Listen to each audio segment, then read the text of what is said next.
Assalamualaikum warahmatullahi wabarakatuh. Koneksi antar materi modul 2.3 Kucing untuk supervisi akademik.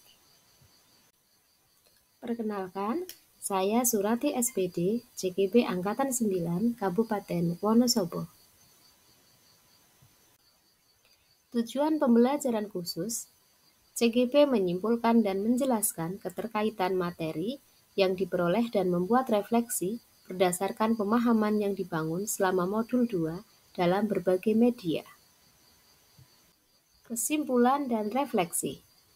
Pemikiran reflektif terkait pengalaman belajar, analisis untuk implementasi dalam konteks CGB, membuat keterhubungan. Pemikiran reflektif terkait pengalaman belajar, pengalaman atau materi yang diperoleh, emosi-emosi yang dirasakan terkait pengalaman belajar, keterkaitan terhadap potensi dan kematangan diri, hal yang sudah baik dalam proses belajar, dan hal yang perlu diperbaiki dan ditingkatkan. Pengalaman atau materi pembelajaran yang diperoleh. Coaching adalah sebuah proses kolaborasi yang berfokus pada solusi, berorientasi pada hasil, dan sistematis, di mana coach memfasilitasi peningkatan atas performa kerja, pengalaman hidup, pembelajaran diri, dan pertumbuhan pribadi dari coachee. Coaching dalam konteks pendidikan seperti halnya sistem AMO, di mana guru berperan untuk menuntun murid. Coaching bisa dijadikan sarana komunikasi antar guru dengan murid, di mana murid diberi kebebasan untuk menentukan kekuatan terbaik yang dimilikinya, serta mengembangkan potensinya tersebut. Di sini peran guru hanya menuntun melalui pertanyaan. Muridlah yang menemukan sendiri ide atau jawaban dari permasalahan yang dihadapi. Pengalaman atau materi pembelajaran diperoleh. Paradigma berpikir coaching yaitu 1. Fokus pada kunci atau rekan yang akan dikembangkan. 2. Bersikap terbuka dan ingin tahu. 3. Memiliki kesadaran diri yang kuat. 4. Mampu melihat peluang baru dan masa depan. Prinsip coaching yaitu 1. Kemitraan. 2. Proses kreatif. Dan 3. Memaksimalkan potensi. Kompetensi inti coaching. 1. Present atau kehadiran penuh. 2. Mendengarkan aktif. 3. Membuat pertanyaan berbobot. Percakapan coaching dengan alur Tirta, yaitu tujuan, identifikasi, rencana aksi, dan tanggung jawab. Pengalaman atau materi pembelajaran yang diperoleh, supervisi akademik dengan paradigma berpikir coaching. Supervisi akademik merupakan kegiatan untuk membimbing, memantau, serta menilai guru serta kualitas pembelajaran yang dilakukannya. Supervisi akademik dengan menerapkan paradigma berpikir coaching akan lebih memberdayakan guru, di mana guru dipancing dan diarahkan dengan pertanyaan-pertanyaan untuk melihat dirinya, potensi yang dimilikinya, kekuatannya, sehingga bisa memunculkan ide atau gagasan untuk pengembangan dirinya maupun menyelesaikan permasalahan yang sedang dihadapinya, khususnya terkait kegiatan belajar mengajar di kelas. Emosi-emosi yang dirasakan terkait pengalaman belajar. Penasaran. Penasaran tentang konsep coaching. Selama ini baru mengenal konsep coaching. Apa perbedaannya dengan mentoring, konseling, dan lain-lain. Tertarik. Tertarik karena merupakan sarana yang dapat memberdayakan si coachee atau klien dan ingin menerapkan di kelas atau sekolah. Yang sudah baik dalam proses belajar.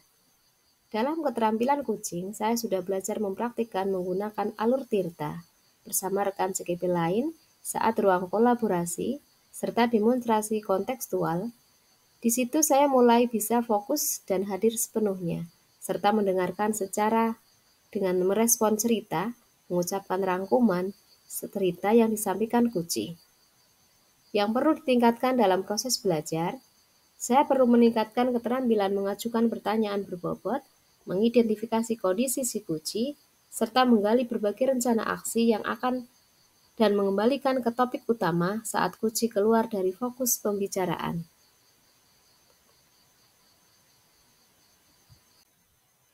Keterkaitan terhadap kompetensi dan kematangan diri. Keterampilan coaching sangat berkaitan dengan peningkatan kompetensi diri. Dalam teknik coaching, seorang coach belajar bagaimana mendengarkan informasi secara baik agar dapat merangkum dan memberikan pertanyaan yang memberdayakan. Hal ini dapat meningkatkan kompetensi dan keterampilan bertanya yang efektif dan berbobot. Selain itu, teknik coaching juga mensyaratkan kita dapat mendengar dengan rasa, di mana kita belajar kematangan diri untuk tidak mengambil asumsi, melabeli, ataupun menghakimi si kunci. Di sini kita belajar mengesampingkan kepentingan pribadi yang mencerminkan kematangan diri.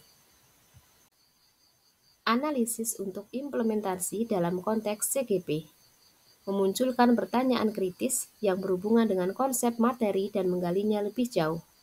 Menganalisis tantangan yang sesuai dengan konteks asal CGP, baik tingkat sekolah atau daerah.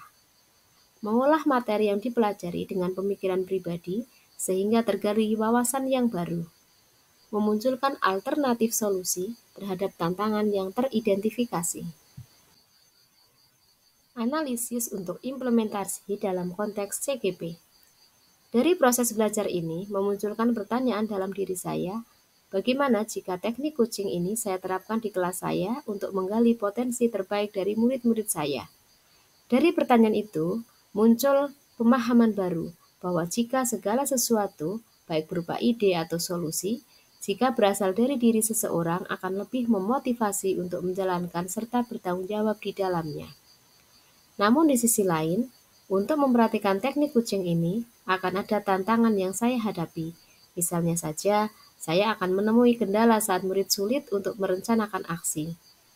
Hal ini bisa saja terjadi karena selama ini, murid lebih banyak dibimbing melalui teknik mentoring ataupun konseling. Selain itu, tantangan yang lain bisa saja saya terjebak memberikan alternatif solusi yang sebenarnya harus dihindari dalam proses coaching dan tantangan-tantangan itu. Muncul alternatif solusi di mana saya akan mencobanya secara bertahap. Selain itu, saya juga akan belajar bersabar dan menahan diri. Kesemuanya hanya perlu dicoba, dijalankan, dan konsistensi. Membuat keterhubungan. Pengalaman masa lalu, konsep atau praktik baik yang dilakukan dari modul lain yang telah dipelajari, penerapan di masa mendatang, informasi yang didapat dari sumber lain di luar paham bahan ajar PGP. Membuat keterhubungan dengan pengalaman masa lalu. Berdasarkan pengalaman masa lalu, saya pernah disupervisi. Dalam supervisi tersebut, kepala sekolah menyampaikan apa yang sudah baik dan perlu ditingkatkan dalam PPM saya di kelas. Saat itu, saya belum diarahkan untuk mencari sendiri ide atau solusi untuk meningkatkan kompetensi saya. Keterhubungan dengan modul 2.1. Berkaitan dengan pembelajaran yang memperhatikan kebutuhan murid, pada modul 2.1, saya sudah mempraktikkan pembelajaran berdiferensiasi, di mana saya berusaha memenuhi kebutuhan belajar murid. Sebelumnya, saya memetakan kebutuhan belajar murid melalui asesmen diagnostik, analisis rapor di kelas sebelumnya, serta berkomunikasi dengan guru kelas sebelumnya. Dari hasil analisis tersebut, saya berusaha memenuhi kebutuhan belajar murid dengan kesiapan gaya belajar, serta minat dan bakat murid. Keterhubungan dengan modul 2.2.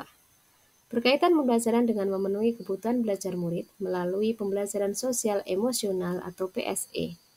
Juga sudah saya implementasikan di kelas, di mana saya memberikan kesempatan kepada murid untuk memilih emosinya serta menyampaikan alasan pemicu emosi tersebut.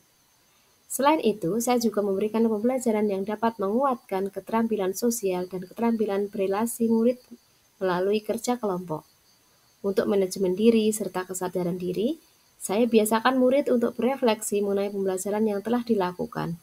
Pelaksanaan pembelajaran tersebut, baik pembelajaran berdiferensiasi maupun PSE, ternyata akan sangat sesuai dan maksimal jika kita bisa menerapkan paradigma coaching di dalamnya, di mana kita memberdayakan potensi murid dengan mengarahkan murid melalui pertanyaan-pertanyaan berbobot.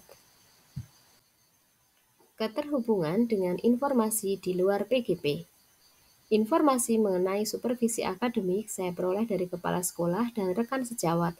Tentang pelaksanaan supervisi akademik menggunakan paradigma kucing, saya mendapatkan informasi melalui internet dan media sosial seperti Instagram, namun belum sepenuhnya paham mengenai teknis pelaksanaannya. Dengan mendapatkan informasi yang utuh melalui PGP ini, saya berharap bisa menerapkan ilmu yang didapatkan serta bisa mengimbaskannya kepada pemahaman kepada rekan sejawat. Demikian koneksi antar materi modul 2.3. Terima kasih. Semoga bermanfaat. Assalamualaikum warahmatullahi wabarakatuh.